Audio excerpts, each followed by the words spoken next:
I think something that a lot of queer people can relate to is not wanting to ruin the holidays with their queerness. Even when we have accepted ourselves for who we are and unpacked things like internalized homophobia, and even when we are so sure that who we are is not wrong, even then there's a weird thing that happens for a lot of queer people, myself included, where you continue to protect the emotions of the people who have hurt you the most because you don't want to ruin their day.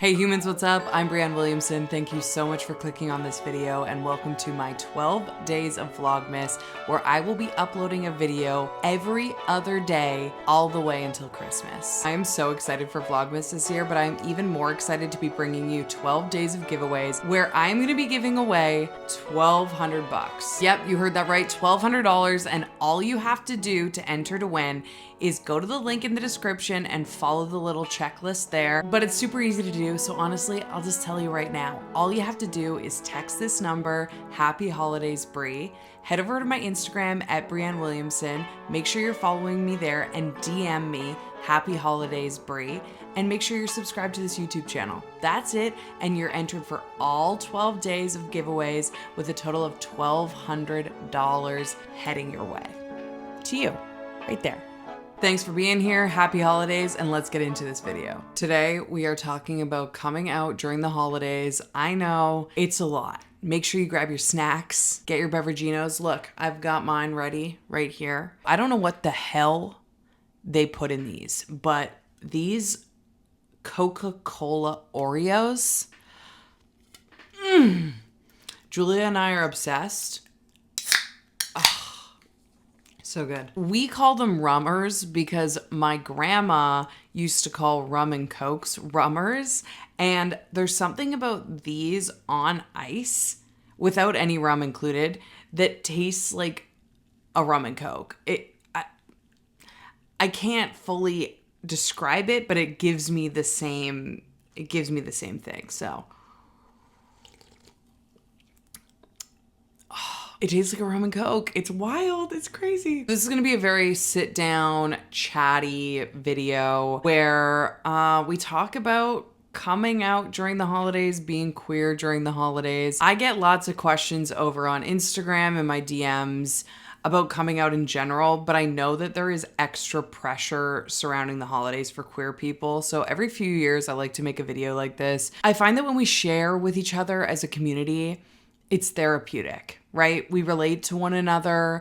We feel less alone. First and foremost, just know the sheer amount of DMs I get on this topic, you are so far from alone and you are not behind and you are exactly where you're meant to be in this moment. So thank you for clicking on this video. I hope it brings you some sort of comfort this holiday season. At the end of this video, I'm going to give you some tips on how to survive the holidays as a queer person, whether you are in the closet, out of the closet to some of your family and in the closet with others, whatever it may be. I will be sharing some tips with you that have helped me in my past. I think something that a lot of queer people can relate to is not wanting to ruin the holidays with their queerness. Even when we have accepted ourselves for who we are and unpacked things like internalized homophobia, and even when we are so sure that who we are is not wrong, even then, there's a weird thing that happens for a lot of queer people, myself included, where you continue to protect the emotions of the people who have hurt you the most because you don't want to ruin their day. Obviously, this is so backwards, right?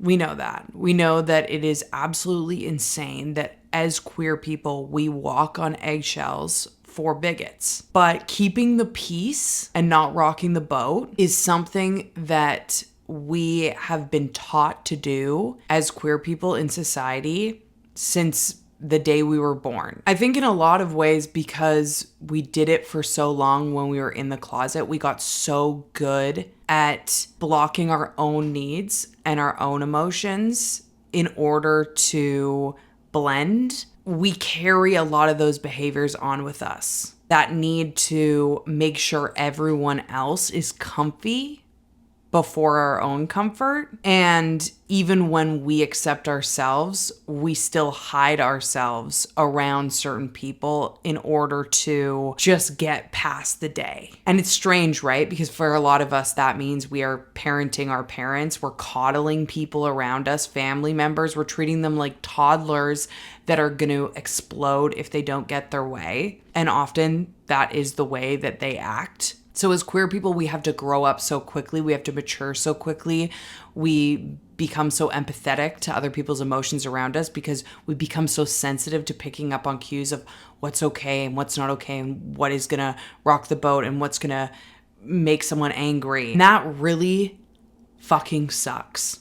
It sucks that we have to do that. It sucks that instead of just being able to enjoy holidays for ourselves, we are so concerned with making sure everyone else is okay and no one is doing that for us. And I know a lot of us aren't in that place anymore, whether it's with chosen family or amazing family members that accept you, that do check in on you, that do make sure that you feel supported, that do make sure that you are able to be 100% you and that the holidays are just as magical. But for a lot of people, they are not there with their family members. You know, I'm a comedian. I like making fun content on the internet. I love being silly, but we need to reach out to each other during this season. Reach out to your friends, check in on them because it's a lot of pressure. And it's really hard on our mental health. And that's why I wanted to make this video in case no one's checking in on you. I hope this video brings you some comfort. I wanted to share a little story. Feel free to share your stories in the comments below. So I was a few years into dating my girlfriend, Julia, and the only person that I hadn't come out to yet was my grandma.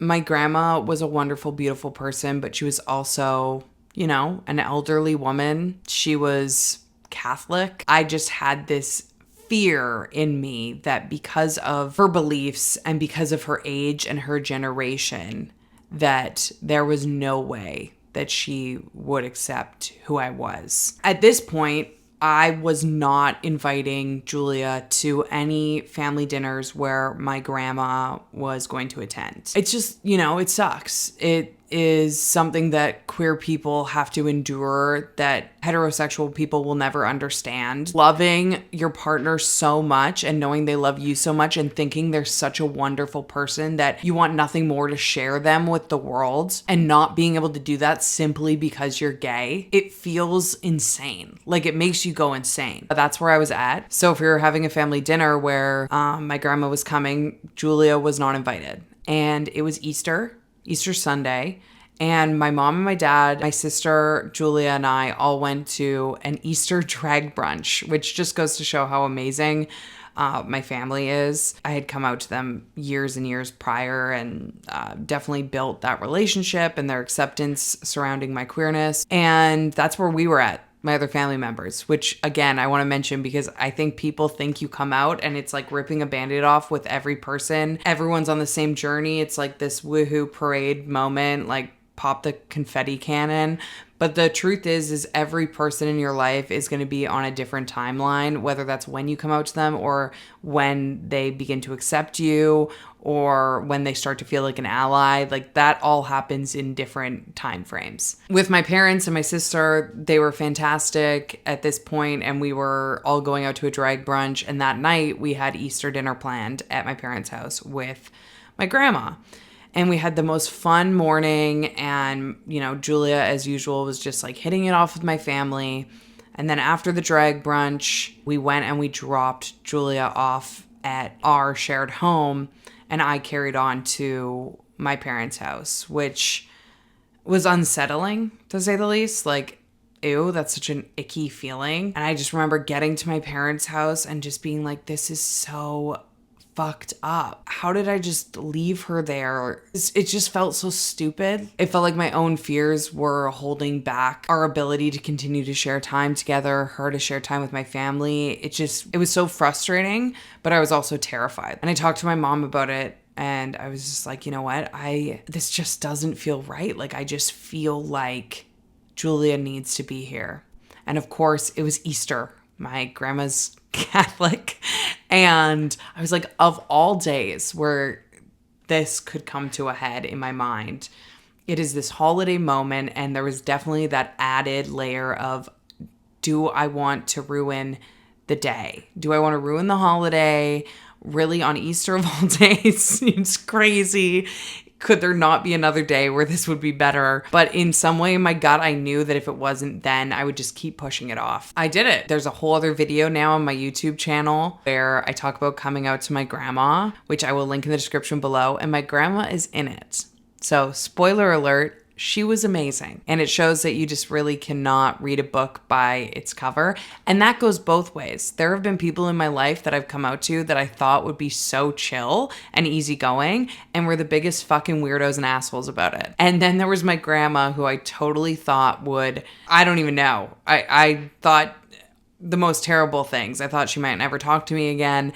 And she was, out of anyone that I've ever come out to in my life, the most easygoing person about it. Just made it feel so normal, which is what I think every queer person wants. Julia came over to the dinner. My grandma was there. It wasn't a big ordeal. My grandma just treated her like I brought any other partner to dinner. It was like mind-boggling, right?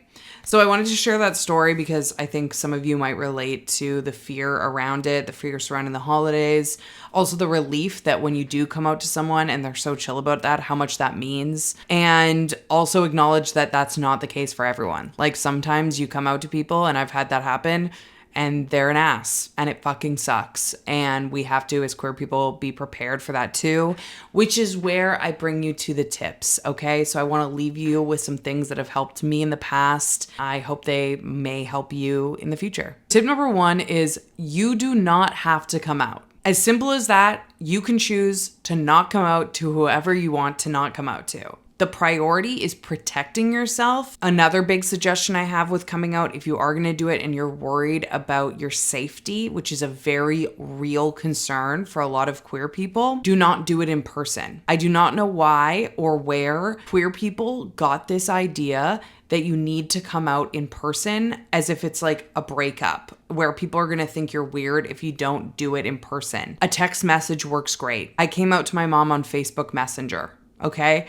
You do not have to do it in person. You can do it somewhere where you are safe, where there is going to be a gap between then and when you see the person next. Make sure that safety is your number 1 priority. And with that, if that means going to your holiday festivities and not being out, that is okay. That does not make you any less queer. That does not make you a bad gay. That does not make you not proud of who you are. You are allowed to be proud of yourself and protect yourself. You know, those things go hand in hand. Tip number 2 for the holiday season is establish a buddy to chat with. I think that there is something so special about platonic queer relationships. Someone that you can talk to that gets you, whether that's someone you've met online, a chosen family member in person, just someone that you can say, hey bud, this holiday season is going to be tough for me. I would love if I could reach out to you if I'm having a tough time, and you can do the same. And number 3 is don't go. I know this is a really tough one, but I recommend if you weigh out your pros and cons list and you're like, you know what? Me going to this holiday festivity, this dinner, Christmas morning is going to cause me so much heartbreak, so much grief, so much emotional turmoil, mental health concerns, safety concerns. If that is your reality, don't go. And if that means lying about why you need to say no, that's okay too. I have to work. Oh my God, I cannot get off the toilet. I am so sick. Can I zoom in for a phone call quick? Or just, I'm so sick, I can't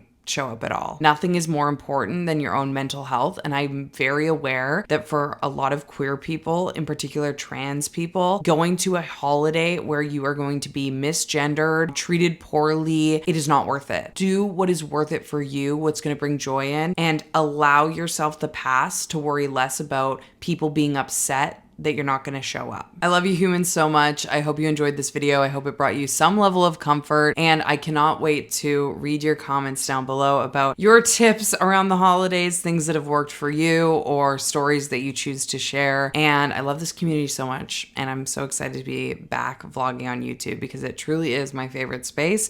But you can also check me out on Instagram and TikTok. And do not forget to join our $1,200 12 days of giveaways. All of the information is linked in the description down below. I love y'all so much, and I'll see you on the next one. Bye.